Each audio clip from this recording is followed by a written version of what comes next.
Hello everybody, it's Laura and Lacey from Hyperstamper. I'm going to try to show you this beautiful handmade junk journal, oh dear, from a 1913 book called Laddie, A True Blue Story. I love the blues and greens on the cover, the irises, just spectacular. This wonderful vintage piece here.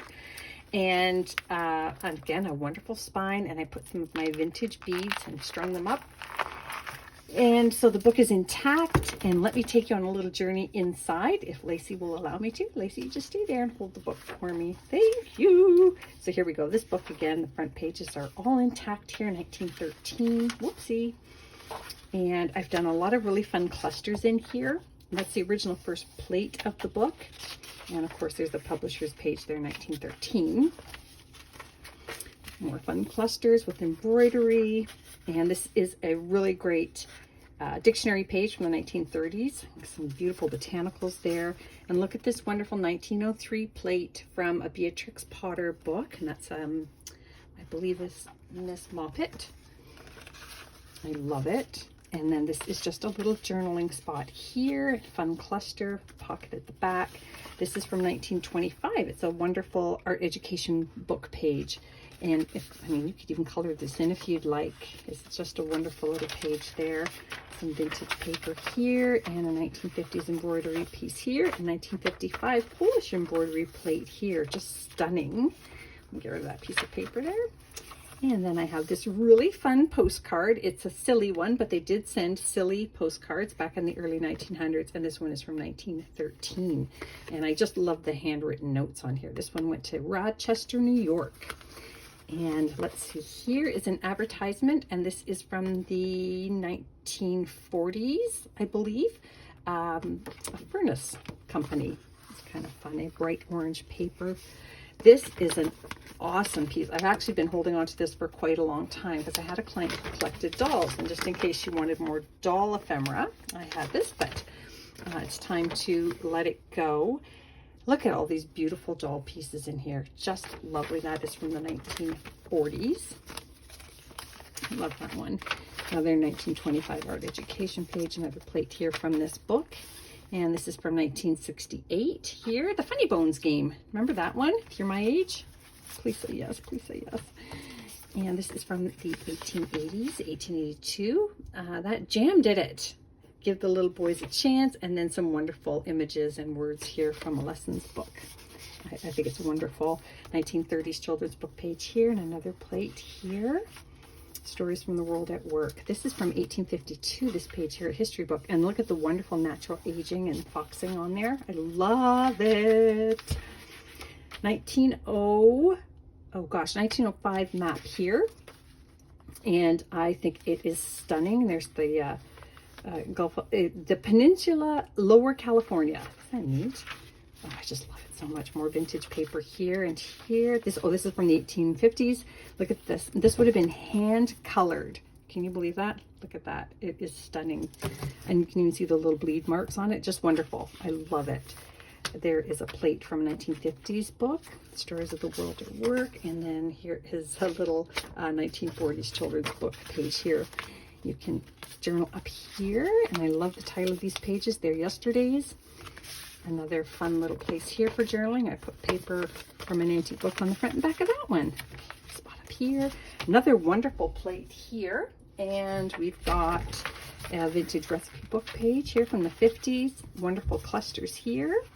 And then I've got a children's book page here, and I left this one alone again because it's so pretty on both sides, but you can do anything you want with that, anything artistic. And then this page here is a hand typed page from 1888, and that's a pretty cool piece. I've got another plate here from the 40s. I love this one. And another really cool map here, from not as old as the other one, but still very old. This is a 1950s page here from a teen music magazine. How you doing, Lacey? You good?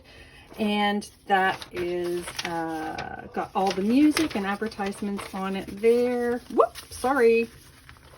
And then here I've got another one of these handwritten research papers from the early 1900s. And this is just a really fun vintage sewing piece here that I love. You can just have fun making clusters and things out of that. A 1950s Pearl Shop receipt, and back here is from a 1915 Girls Own Annual, and I just love it because it has these gorgeous botanical images. It's very brittle, but you can still save that just with a little bit of adhesive, or just enjoy it exactly the way it is. More clusters here. This is a vintage recipe card, and this pocket is from a vintage recipe or embroidery book. And speaking of embroidery books and knitting books, this is from 1959. And that's sweet. Look at these kids and their cardigans. Little toy phone. I love it. Vintage page here. Another antique perennial book page here, black and white, and 1950s stamp collector's book page here. And I've got a banknote here from the 1920s and an unused recipe card here from the 50s. And then this is 2 vintage playing cards, really unusual ones, and I just turned it into a little fun journaling booklet. This is from 1964 here. Remember these old Visa card thingies? So that's kind of cool, from the Esso gas station. Pressed flowers here, and then this is from 1937. We've got this page here from a diary, which is March 27 and 28.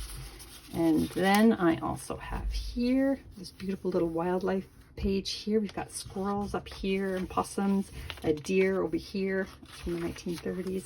This came from a Adventures of Tom Sawyer book, and that's just part of the jacket. And another wildlife page here from the 30s, and this is also from the 1920s children's book. Is that fun? And this little guy here was just something I found. Looks like it's from the 60s. Just a little advertisement for a poster, and somebody put on a little adhesive embroidery piece there. This is just a little booklet, irises to match the cover, and then just little botanical pages here from a vintage botanical book. And that is the end pages of the original book. So I hope you love it as much as I loved making it. I'm putting it in my Etsy shop now, hyperstamper.etsy.com, and I hope you'll come back soon. Thanks.